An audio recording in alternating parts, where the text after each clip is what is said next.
ততদিন আসবে যতদিন আমার পা চলবে।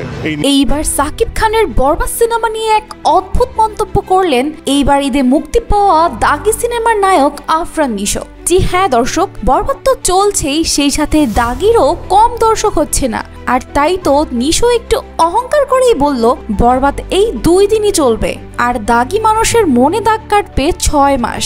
হ্যাঁ দর্শক, আর নিশোর এই কথার পরই সাকিব ভক্তরা তো রেগে আগুন। তারা বলছে নিশো কি অন্ধ হয়ে গেছে, সে হয়তো দেখছে না বরবাদের কতটা ক্রেজ।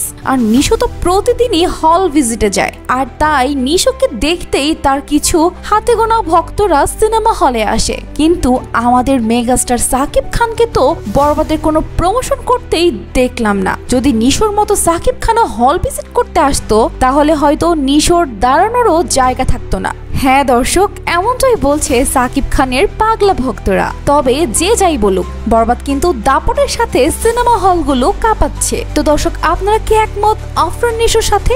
অবশ্যই কমেন্টে জানাবেন। আর এরকমই গরমাগরম নিউজ পেতে চোখ রাখুন আমাদের স্টার কথায়।